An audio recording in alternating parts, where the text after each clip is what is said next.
More now on Prince Harry and the deluge of claims and revelations from his forthcoming book, Spare. Joining me is Grant Harrold, a former butler for the royal family.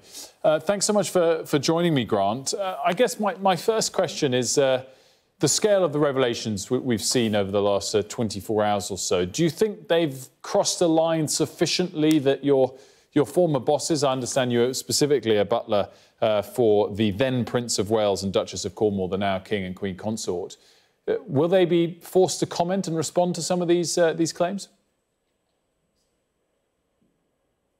Well, as you know, traditionally the Queen, or the late Queen, used to always say, "Never explain, never complain." And I think the reality is that these allegations are so serious. I can't see how the palace won't want to say something. Obviously, it's difficult because I imagine they will want to have their own investigation again to look into these allegations.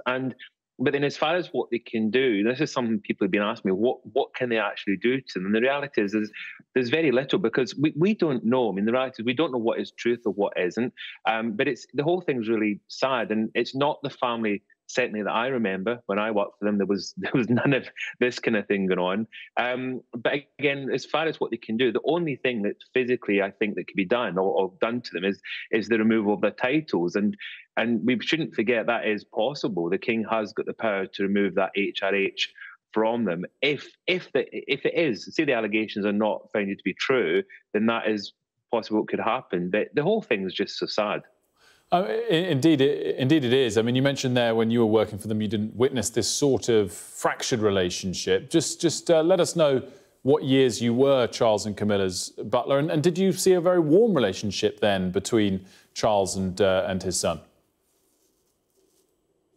Between 2004 and 2011, and I'm lucky enough still to live on a royal estate, and from time to time see members of the royal family. In fact, only a few months ago, I actually saw the Queen Consort and the King, and it's difficult because when I worked there, they were a very close family, very close family. The boys, the brothers, the boys got on really well, best friends, practical jokers. There was always humour, there was always fun. Even with the father as well, you know, they were a very close family. And when this all began, when they decided they were leaving the royal family 3 years ago, and there was all these kind of conflicting statements, which I'm sure we remember. At the time, I kept saying, "No, there won't be anything in it," because they're close. And of course, it's really strange for me to think that obviously there has been these problems that have been going on, and it's sad to see this relationship break down. Families do have fallouts. Families do have relationships that break down, but it's just when you're one of the most famous families in the world, it's basically, it's not great. It really isn't great, because everybody's getting to see a very different, or hearing about a very different royal family. One of the things that's attracted attention over the last 24 hours was when Harry was informed that his mother had passed away. His father, now the King, didn't hug him.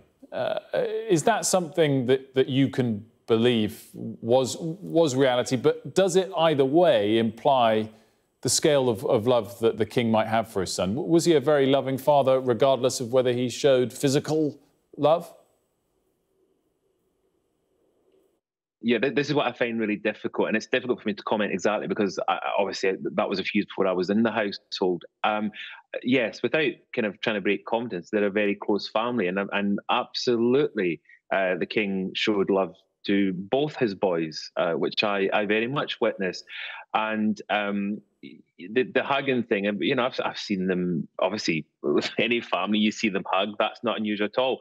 As far as what happened back then, I wasn't there. I don't know what the situation was like. I don't know. I don't quite know how that was dealt with. But the family that I knew, or can I say no, are a loving, caring family. So again, as I'm reading like the rest of the world, what's coming out, and I am shocked at some of these statements. But as I said, as far as the truth part, it's difficult to know, and I think this is what's going to be really difficult for the palace, for them to actually comment.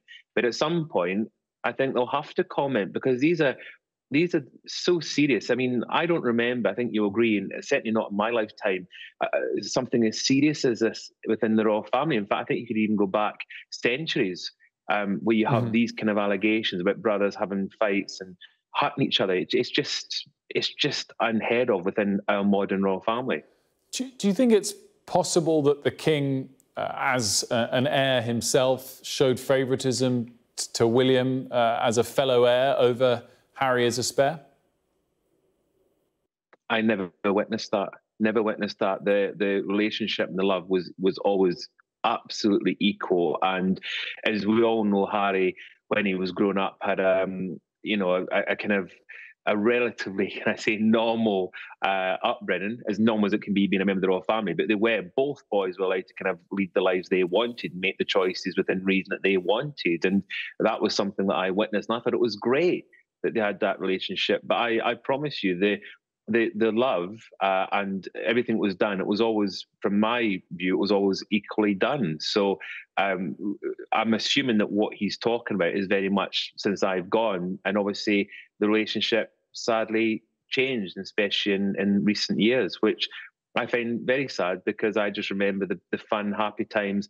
And with the greatest respect, I thought about it last night, and I can't imagine what's going through all of their heads, the King, the Queen Consort, William and Harry. And I also thought, I miss Queen, but I also thought I'm glad that she's not around to see what her and her late husband spent 70 years creating. Suddenly, I think this will damage it, without question. And it's worrying for me as to how much it's going to be damaged going forward.